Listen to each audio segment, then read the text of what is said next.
¿Qué haría una madre al escuchar a su hijo de apenas 15 años decir: cuando pese 70 kilos, estoy destinado a morir? ¿Y si ese mismo niño predijera la causa exacta de su muerte, su futura canonización, y hasta el nacimiento de hermanos que aún no habían sido concebidos? Esta es la historia más extraordinaria jamás contada sobre una madre católica. Una historia que comenzó en las brumas londinenses de 1991 y que ayer mismo, el 7 de septiembre de 2025, alcanzó su culminación cuando la Iglesia proclamó santo a su hijo, Carlo Acutis. Antonia Salzano fue durante 15 años testigo de milagros cotidianos que desafían toda lógica humana. Su hijo no era un niño común, era un alma elegida, enviada por el Altísimo para recordar al mundo que los cielos siguen hablando a quienes saben escuchar. Todo comenzó el 3 de mayo de 1991, en Londres, cuando Antonia dio a luz a Carlo. Algo extraordinario sucedió desde el primer instante. La clínica donde nació tenía la costumbre de publicar los nacimientos en el prestigioso periódico The Times de Londres. Cuando Antonia vio el nombre de su bebé impreso en aquellas páginas, no pudo evitar pensar que parecía un destino divino, como si desde el primer día, el Señor hubiera decretado que Carlo saldría en todos los periódicos del mundo. 15 días después, el 18 de mayo, llevaron a Carlo al bautismo. Esa fecha jamás se borraría de la memoria de Antonia, pues es el mismo día del cumpleaños del Papa Juan Pablo II. Carlo tenía sangre polaca por herencia familiar, y la beata que lo bautizó también era polaca, nacida precisamente ese mismo día. En aquel momento, Antonia pensó que era una bella coincidencia, pero ahora comprende que era la mano de la providencia tejiendo los hilos de una misión extraordinaria. Juan Pablo II, el Papa que tanto amó a los jóvenes, tendría en Carlo un continuador de su obra entre las nuevas generaciones. Pero la conversión verdadera de Antonia no había comenzado aún. Vivía como tantas mujeres modernas, sin una fe profunda, sin comprender los misterios sagrados que nos rodean cada día. Era el año 1994 cuando el Señor tocó su corazón de manera definitiva. Carlo tenía apenas 3 años, pero ya mostraba señales de una espiritualidad que su madre no lograba comprender completamente. La gracia de la conversión llegó a Antonia como un rayo de luz celestial. De repente, todo cobró sentido. Los sacramentos, la oración, la presencia real de Cristo en la Eucaristía. Era como si hubiera vivido en tinieblas y finalmente hubiera abierto los ojos a la verdad eterna. Comenzó a ver el mundo con ojos nuevos, a comprender que cada momento es sagrado, que cada instante es una oportunidad de santificación. Carlo, con su inocencia de niño, se convirtió en el maestro espiritual de su propia madre. Mientras Antonia descubría la fe, él parecía haberla traído consigo desde el cielo. Su devoción natural a la Eucaristía, su amor instintivo por la Virgen María, su comprensión profunda de los misterios divinos, todo en él era sobrenatural. Antonia recuerda vívidamente cuando Carlo tenía apenas 5 años y le preguntaba con esa seriedad que solo poseen los santos: «Mamá, ¿por qué la gente no comprende que Jesús está realmente presente en la hostia consagrada?». Sus palabras atravesaban el alma materna. ¿Cómo un niño tan pequeño podía tener una comprensión tan profunda del mayor misterio de la fe? Durante estos años de preparación espiritual, Antonia pudo observar cómo Carlo crecía no solo en estatura, sino en santidad.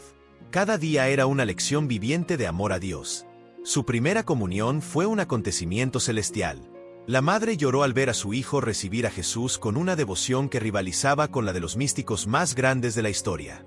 Era evidente que el Señor lo estaba preparando para algo grandioso. Antonia, como madre, intuía que su misión sería especial, pero jamás imaginó las profundidades del plan divino que se estaba gestando en el corazón de su hijo. Los años pasaban, y Carlos se convertía en un joven extraordinario, inteligente, devoto, caritativo, pero sobre todo, profético. Sí, profético. Porque lo que se revelará en los próximos relatos desafiará toda comprensión de lo que es humanamente posible. El hijo de Antonia Salzano veía más allá del velo que separa este mundo del eterno. En el hogar de Antonia Salzano se respiraba santidad. No era una casa común y corriente. Era un lugar donde lo sobrenatural se había vuelto cotidiano, donde los milagros sucedían entre las paredes domésticas como si el cielo hubiera establecido allí una embajada permanente en la tierra. Cada amanecer, Antonia despertaba sabiendo que presenciaría algo extraordinario. Su hijo Carlo no era solo un adolescente devoto, era un instrumento vivo de la gracia divina, y su hogar se había convertido en el escenario de conversiones imposibles, de oraciones que movían montañas, de profecías que se cumplían con precisión celestial. La transformación más asombrosa que Antonia pudo presenciar fue la de Rajes, el joven colaborador doméstico que trabajaba en su casa. Este muchacho había llegado desde la India, perteneciente a la casta sacerdotal de los brahmanes, con una fe hinduista profundamente arraigada. Era un joven apuesto, que recordaba a Charon Khanna, el famoso actor de Bollywood, y tenía una vanidad particular por su cabello perfecto, sin un solo hilo blanco a pesar de los años. Antonia observaba fascinada cómo su hijo, sin pronunciar sermones ni hacer proselitismo agresivo, comenzó a tocar el corazón de Rajes simplemente con su ejemplo. Carlo no evangelizaba con palabras grandilocuentes, sino con su testimonio silencioso pero poderoso. Cada gesto, cada oración, cada acto de caridad del joven santo resonaba en el alma del hindú como campanas celestiales que despertaban una sed espiritual que él mismo no comprendía. Las conversaciones entre Carlo y Rajes se volvieron cada vez más profundas. El joven santo le hablaba con naturalidad sobre Nuestra Señora de Lourdes, sobre las vidas de los santos, sobre los misterios de la fe católica. Pero lo que más impactaba a Rajes era la coherencia absoluta entre lo que Carlo predicaba y lo que vivía. No había contradicción alguna entre sus palabras y sus actos. Antonia fue testigo del momento exacto en que la gracia tocó el corazón de Rajes. Una mañana, después de observar a Carlo en oración ante el Santísimo Sacramento, el joven hindú se acercó a la madre con lágrimas en los ojos. «Señora Antonia, quiero lo que tiene Carlo. Quiero conocer a ese Jesús que lo hace tan diferente, tan luminoso». La conversión de Rajes no fue solo un cambio de religión, fue una transformación radical del alma. Antonia lo vio pasar de ser un joven vanidoso, obsesionado con su apariencia física, a convertirse en un hombre de oración profunda. Carlo había logrado que comprendiera que los hombres se preocupan mucho por la belleza del cuerpo y poco por la belleza del alma, como el santo solía decir. El día del bautismo de Rajes fue una fiesta celestial en la casa de Antonia. Ella lloró de emoción al ver cómo su hijo había sido instrumento directo de la salvación de un alma. Carlo tenía apenas 14 años, pero ya había logrado lo que muchos misioneros no consiguen en toda una vida. Una conversión auténtica, profunda, que transformó completamente la existencia de otra persona. Pero las maravillas espirituales en el hogar de Antonia no se limitaban a las conversiones. Carlo tenía una fuerza extraordinaria en la oración que producía efectos visibles, tangibles, milagrosos. Su madre fue testigo de cómo, cuando su hijo se encomendaba con fervor a una causa, invariablemente obtenía la gracia solicitada. La constancia de Carlo en la oración rayaba en lo heroico. Antonia recuerda vívidamente cómo una vez, cuando tenía una intención particularmente difícil, su hijo hizo la misma novena 26 veces consecutivas. 26 veces. Sin desanimarse, sin perder la fe, con la confianza filial de quien sabe que no habla al viento, sino directamente a personas divinas que escuchan cada súplica. Si tenéis fe como un grano de mostarda, podréis mover montañas, solía citar Carlo, y en su boca estas palabras de Jesús cobraban una realidad palpable. Antonia fue testigo de cómo las oraciones de su hijo obtenían conversiones imposibles, sanaciones inexplicables, gracias extraordinarias que desafiaban toda lógica humana. El ambiente sobrenatural que rodeaba a Carlo era tan evidente que hasta los detalles más pequeños de la vida cotidiana se impregnaban de misticismo. Carlo solía bromear con Rajes, y estas bromas aparentemente inocentes resultaron ser profecías veladas que solo se comprenderían años después. Rajes, le decía Carlo con esa sonrisa que iluminaba toda la casa, tú envejecerás y yo permaneceré siempre joven. En aquel momento, ni Antonia ni Rajes comprendían el significado profundo de estas palabras. Solo después de la muerte del santo, cuando su cuerpo permaneció intacto y su rostro conservó para siempre la frescura de los 15 años, entendieron que Carlo había profetizado su propia juventud eterna. Incluso los dibujos infantiles de Carlo contenían mensajes proféticos. En una ocasión, hizo un dibujo para Rajes donde escribió: «Caro Jesús, ti prego, face Rajes sia meno vanitoso. Querido Jesús, te ruego, haz que Rajes sea menos vanidoso». Esta oración dibujada no era solo la súplica de un niño, era la intercesión de un futuro santo que ya había identificado con precisión sobrenatural los defectos espirituales de quienes lo rodeaban. La casa de Antonia se había convertido en un lugar de peregrinación invisible, donde familiares, amigos y conocidos llegaban buscando, quizás sin saberlo conscientemente, un encuentro con lo sagrado a través de la presencia de Carlo. Todos salían transformados de alguna manera. Antonia observaba con asombro cómo su hijo hablaba de temas espirituales profundos con la naturalidad de quien conversa sobre el clima. Para Carlo, la vida sobrenatural no era algo extraordinario. Era simplemente la realidad más natural del mundo. Vivía simultáneamente en dos dimensiones, la terrenal y la celestial, y se movía entre ambas con la facilidad de un pez en el agua. Pero había algo más inquietante que Antonia comenzó a percibir. Su hijo hablaba cada vez con mayor frecuencia sobre la muerte, sobre la brevedad de la vida, sobre la importancia de aprovechar cada minuto para la santificación. A cada minuto que pasa tenemos un minuto menos para santificarnos, solía decir. El tiempo debe ser maximizado para la eternidad. Estas reflexiones, que en boca de cualquier adolescente sonarían morbosas o depresivas, en Carlo sonaban como la sabiduría de un místico consumado. Antonia comenzó a intuir que su hijo sabía algo que ella aún no comprendía completamente. El sábado que cambió para siempre la vida de Antonia Salzano comenzó como cualquier otro día ordinario. Carlo había regresado de la escuela después de dar 2 vueltas corriendo en el campo de fútbol.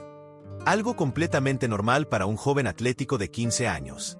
Mens sana in corpore sano, solía decir, citando a San Benito, porque creía firmemente en mantener el equilibrio entre el cuerpo y el alma, siempre que el deporte no se convirtiera en idolatría. Pero cuando Carlo llegó a casa, Antonia notó algo que la inquietó. Una pequeña mancha rojiza en su ojo. Era apenas perceptible. Tan insignificante que cualquier madre habría pensado en una simple irritación. Sin embargo, en el corazón de Antonia se encendió una alarma inexplicable, como si una voz interior le susurrara que algo trascendental estaba por comenzar. Lo que Antonia no sabía era que las profecías más escalofriantes que había escuchado de labios de su hijo estaban a punto de cumplirse con una precisión que helaba la sangre. Meses antes, Carlos se había filmado a sí mismo en una grabación que ahora forma parte de los documentos oficiales del Vaticano. En ese video, con una serenidad que no correspondía a su edad, había pronunciado las palabras más estremecedoras que una madre puede escuchar. Cuando pese 70 kilos, estoy destinado a morir. No era una broma. No era una exageración adolescente. Era la voz de un profeta anunciando su propio destino. Pero había algo aún más perturbador en las premoniciones de Carlo. Desde muy pequeño, cuando apenas era un niño, solía decirle a Rajes con una naturalidad que desconcertaba a todos: moriré porque una vena se romperá en mi cerebro. Antonia le preguntaba una y otra vez: Carlo, ¿cómo sabes cómo vas a morir? Y él simplemente sonreía con esa sabiduría misteriosa que parecía venir de dimensiones superiores. Nadie en la familia tomaba en serio estas predicciones. ¿Cómo podía un niño tan joven, tan lleno de vida, hablar con tanta certeza sobre su propia muerte? Antonia, su esposo y Rajes pensaban que eran fantasías infantiles, tal vez influenciadas por su tendencia hipocondríaca natural de hijo único. Pero el tiempo se encargaría de demostrar que cada palabra había sido inspirada directamente por el cielo. El domingo siguiente a aquel sábado fatídico, la familia Cutis decidió hacer una excursión cerca de Milán, específicamente al Seminario Mayor de Benegono. Era una salida familiar aparentemente normal, pero que se convertiría en la última que harían juntos con Carlo en perfecta salud. Al regresar a casa, Carlo comenzó a manifestar síntomas que inicialmente parecían banales: fiebre y dolor de garganta. La mitad de su clase estaba enferma con gripe, por lo que Antonia, actuando como cualquier madre prudente, llamó al médico de la familia.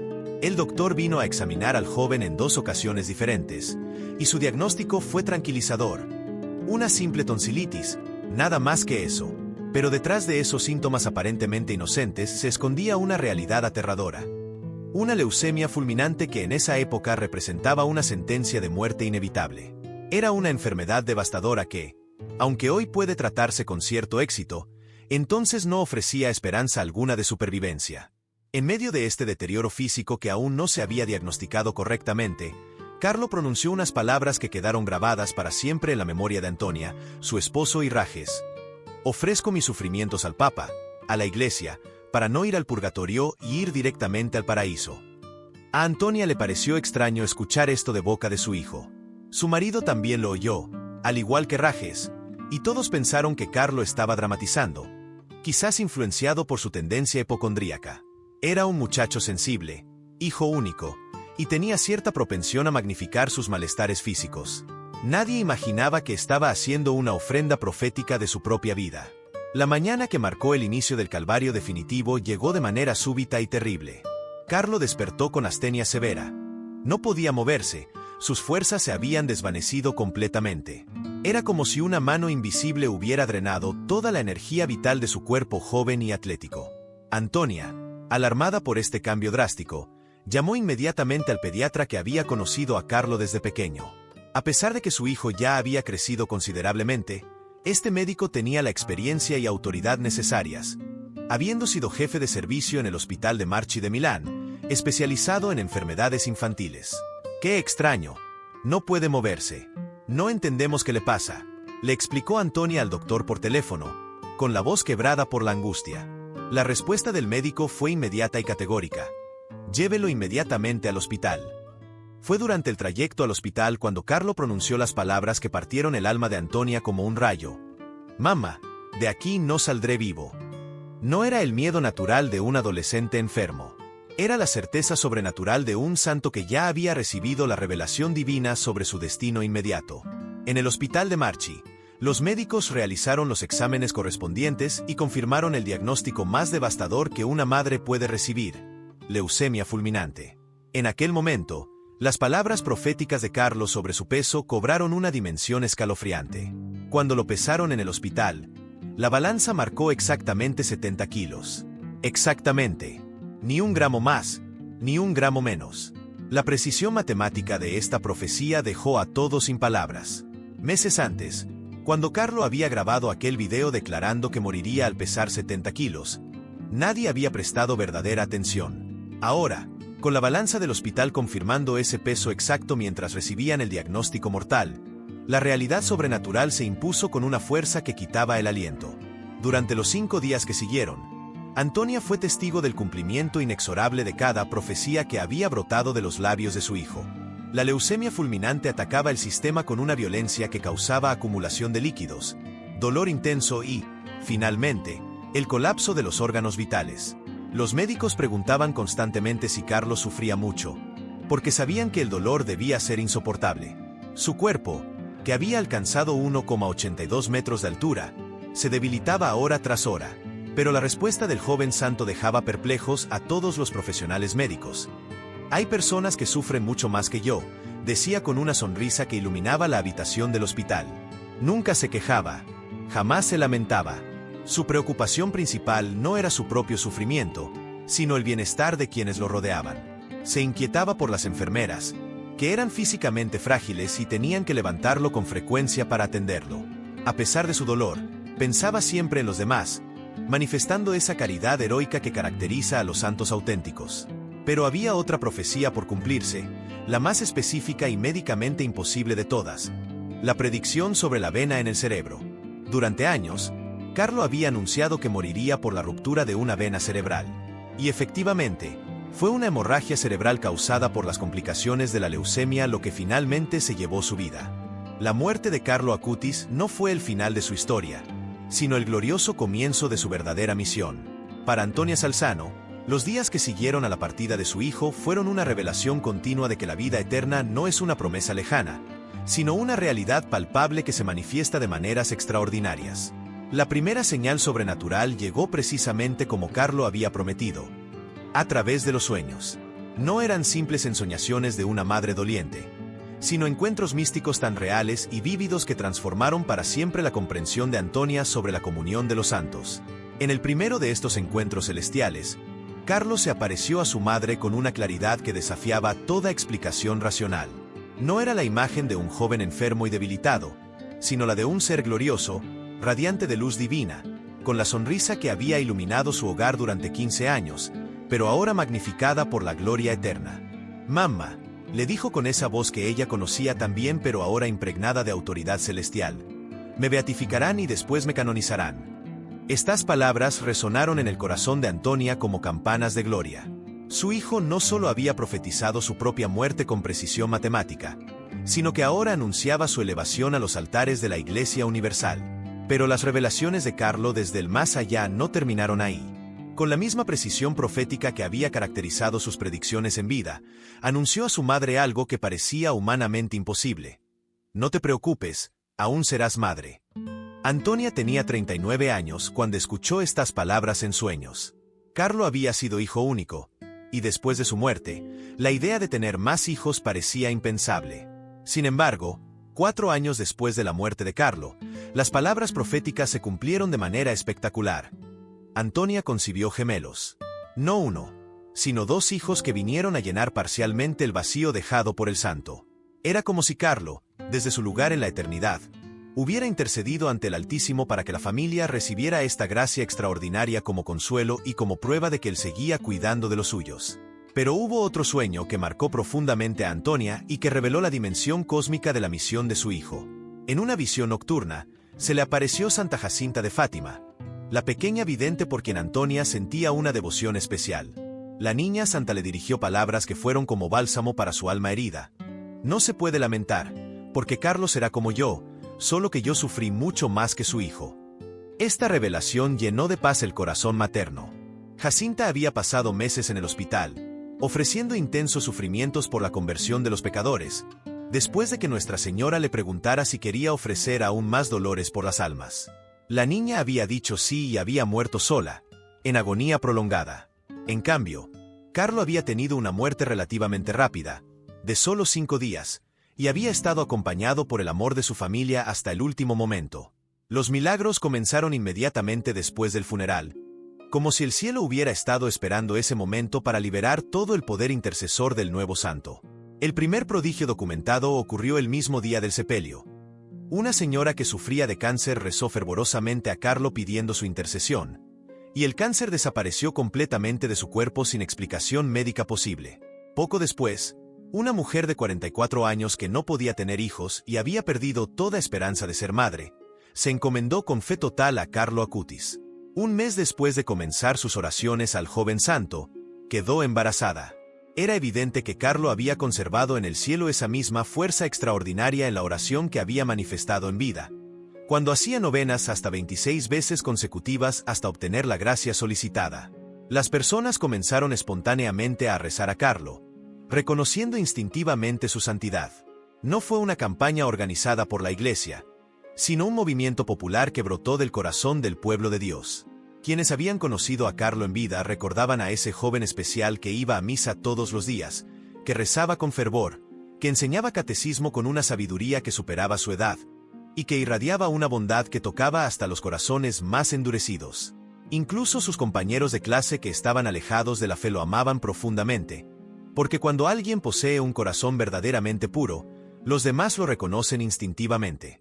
La santidad auténtica tiene un magnetismo irresistible que trasciende las barreras religiosas e ideológicas.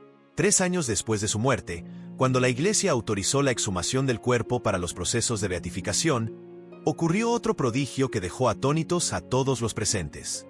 El cuerpo de Carlo estaba intacto. Antonia prefiere usar esta palabra, intacto, en lugar de incorrupto, porque explica que la incorrupción total solo la tuvieron Nuestra Señora y Jesús.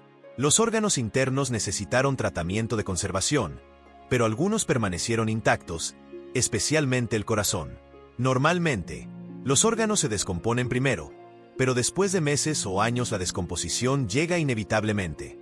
Sin embargo, Carlo pudo ser expuesto con sus ropas originales, incluso con sus zapatos, porque su cuerpo había resistido milagrosamente el paso del tiempo. Este signo extraordinario impresiona especialmente a los jóvenes, que ven a alguien de su misma edad conservado por la gracia divina. Es una señal poderosa que fortalece la fe de quienes la contemplan. Antonia siempre aclara que hay muchos santos maravillosos que no permanecieron intactos físicamente, y eso no disminuye en nada su santidad. Pero estos pequeños signos visibles que el Señor concede a algunos elegidos sirven para fortalecer la fe de los creyentes. Desde la muerte de Carlo, todos los días llegan noticias de milagros y conversiones a través de su intercesión. Son gracias continuas que demuestran cómo el Señor usa a este joven santo como instrumento para conceder favores celestiales. Pero la misión principal de Carlo trasciende los milagros físicos. Es recordar al mundo la importancia suprema de los sacramentos. Carlo enseña a la humanidad a enfocarse en lo esencial, como decía el Principito. Lo esencial es invisible a los ojos, solo se ve con el corazón. Muchas personas no van a misa porque se escandalizan con defectos humanos de sacerdotes o fieles. Pero esto es un error grave, porque significa no confiar en Dios y en su promesa de que a través de los sacramentos llega la salvación. Los sacramentos son signos eficaces elegidos por la Santísima Trinidad para darnos gracia y santificarnos. Del costado herido de Jesús brotó sangre y agua, y allí nace la Iglesia con sus sacramentos, que son la misericordia de Dios para nosotros. A través de ellos nos santificamos, especialmente la confesión, que nos permite recomenzar siempre a pesar de nuestras fragilidades. Carlo creó lo que él llamaba un kit de santidad, un programa espiritual que cualquier persona puede seguir. Hacer obras de caridad, leer la palabra de Dios, rezar al ángel de la guarda, ir a misa todos los días si es posible, hacer adoración eucarística, rezar el rosario diariamente y confesarse semanalmente.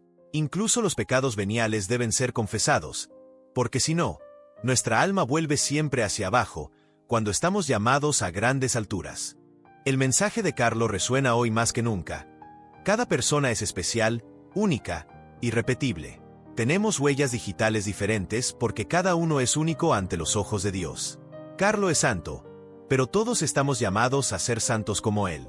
Esta es la vocación cristiana universal, la santidad. Todos originales, nunca copias de otros. Antonia Salzano, la madre que vio cumplirse cada profecía de su hijo, que presenció su canonización ayer mismo, 7 de septiembre de 2025, sabe que Carlo no murió. Simplemente pasó a una forma más poderosa de existencia, desde donde continúa intercediendo por todos los que lo invocan con fe.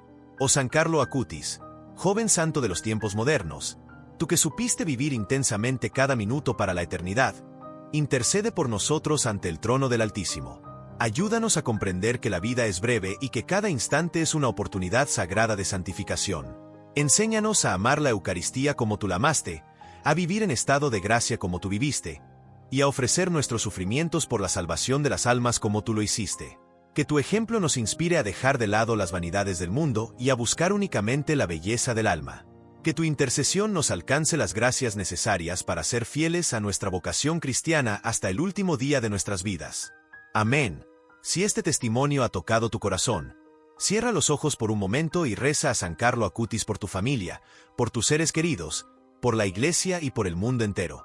Él está escuchando desde el cielo. Y si quieres seguir conociendo más historias extraordinarias de santos que cambiaron el mundo, suscríbete a nuestro canal Voces de la Santidad, donde cada semana compartimos testimonios que alimentan el alma y fortalecen la fe.